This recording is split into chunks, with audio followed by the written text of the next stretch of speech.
Hello, everybody. DT here, bringing you real motivation. It's a good day to be a good day. Let's start this topic off talking about millennials. Yes, that's right. The millennials that we feel over assert themselves, their opinions that they believe, they hint to us that we should feel the same way. They overvalue what they bring to the marketplace. Not only those two things, though. One would say that they are lazy. Let me stop you right there in your tracks.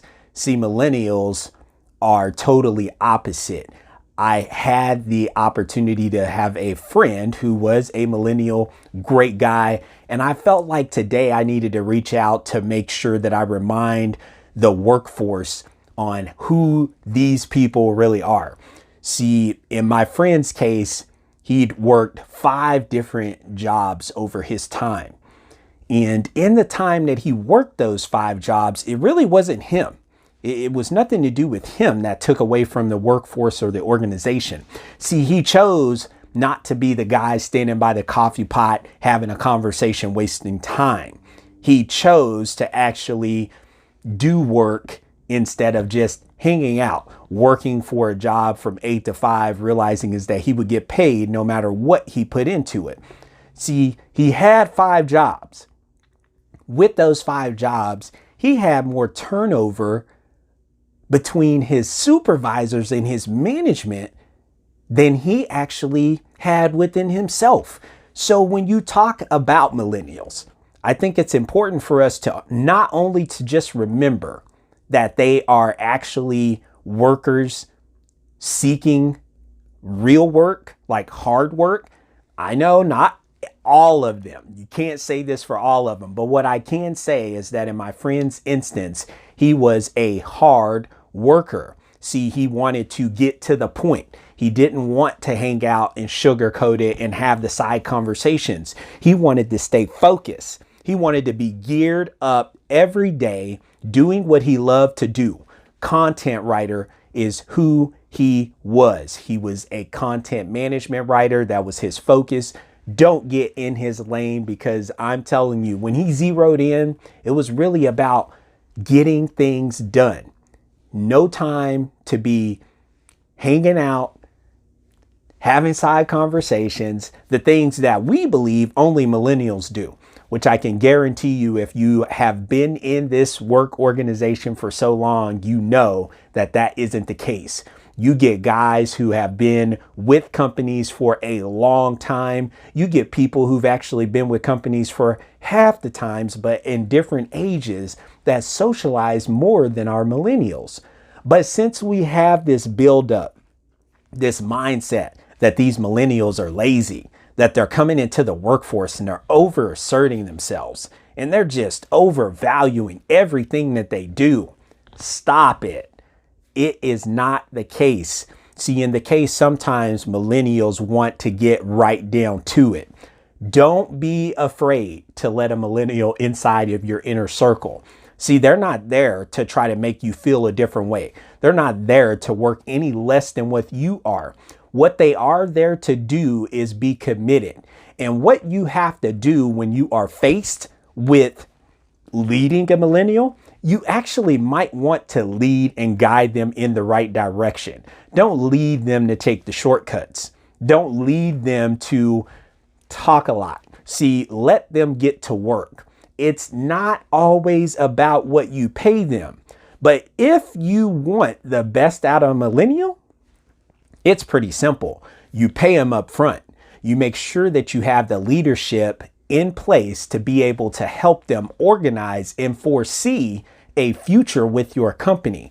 See, turnover in millennial is high because as an organization, we're thinking they are taking everything that they want. They are doing whatever they want to do, and they will ask no questions. They will always feel like they are in control.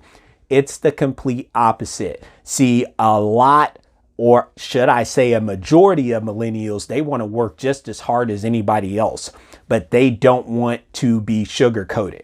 They want to get there. They want to be focused. They want to be dedicated, and they want to provide you with results. So Let's not, moving forward today, mistake anybody in the organizational work form. Let's not think of them as anything less. Let's not label them. Yes, it's true is that we have Gen X and baby boomers and millennials, but let's be honest with ourselves. I've seen just as many Gen X as well as baby boomers who work entirely with less energy than a millennial does. I've seen those overvalue what they do. I've seen them take the extra break. I've seen them give up. I've seen them do things that really, I'm challenging you here to understand, is it so bad that we would talk about millennials in this light? That we would tag all millennials with having this overvalued opinion about themselves? Stop it. Today it stops. And today I am going to say is that the millennials might actually be a driving factor around how the culture for our workplace environment is changing. See, people are having more ability within ever. They are having the most ability to actually start working from home, to actually be able to give their opinions without having worry of what's going to happen. See, without millennials, we don't get a chance to grow. We don't get a chance as baby boomers or as Gen Xers. We don't get a chance to actually feel like we can speak out. So if you are in the position right now today and you have a baby boomer or you have a Gen X within your organization, maybe you have a millennial, which I hope that is the case. You need more millennials. See, the millennials are going to drive that openness, that communication. They are going to help the Gen Eds and the baby boomers realize is that there's more to me than just showing up today. Like, I need to be doing something. I need to actually be a little better than that millennial today. I need to set aside some time to focus on my skills and set aside some time to actually take my job seriously. See, when you put a millennial into the workplace, they are asking for someone to lead and guide them. And if you put them in the right spot with the right leadership, they can take your company to the top. You can have 5, you can have 10, you can have 1, you can have 2. It's really up to you as an organization to lead people in the right direction no matter what. But with the millennial, you might second think about how you approach them.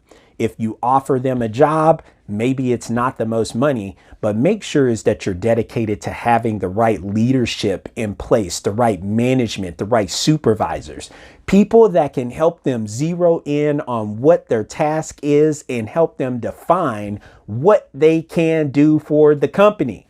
See, without it, they are lost. And without it, like my friend who had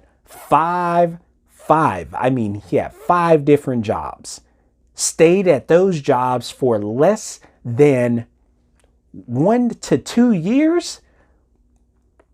And although 3 of those were not up to him because he was a temp worker at that time, one would say is that since he's a millennial, he has no idea how the workforce works and he just doesn't want to get along. He just doesn't want to work hard. No, what he was looking for was less turnover from those who were actually ahead of him, who had actually been there. See, millennials need inspiration. And if you're not given inspiration, then you're just a lost cause. Nobody wants to hear it if they are a millennial from you, if you are refusing to help them grow. So the next time that you look a millennial in the eye, don't associate them with other millennials from the past that you may have hired. Give them an opportunity.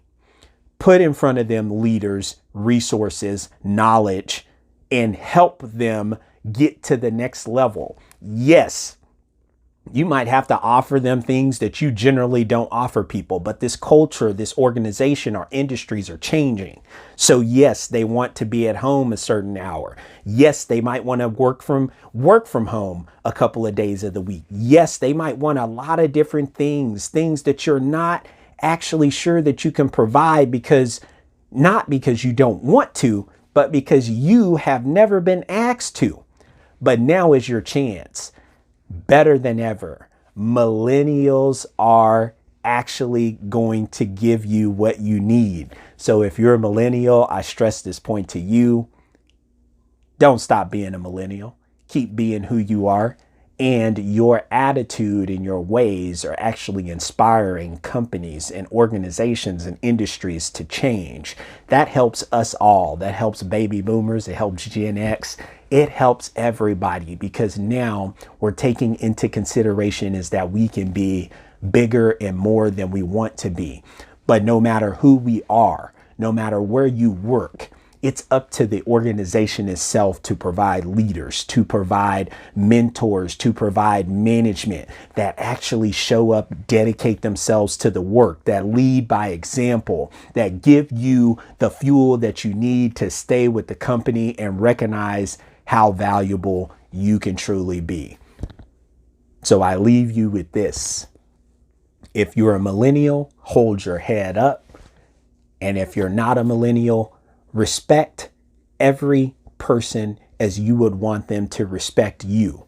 And if you lead people rather than associating these names behind them, if you lead a person the same as you would lead your child as they grow up and they learn how to make mistakes and they learn how to do the right things. If you lead people the same way that you would lead your brother and your sister, and you stop associating these names that we put behind people based on their age groups, your organization just might take it all the way to the top. You might actually reap more benefits than anybody you've ever known. It's called growth. And we grow with each other, together, or we stay the same, apart. You deserve every day. Don't let this world make you a bunch of nothing. No matter what you are, no matter who you're associated with, you are all you need. Baby boomers, millennials, Gen Xers, that's all zero. Zero in my mind. It's about you as the person, what you can bring to the table. How are you going to get it done? Millennials, shout out to you. Keep working hard. Keep proving people wrong. Everybody will always have something bad to say about you, but it's what you tell yourself that will matter. Have a great day.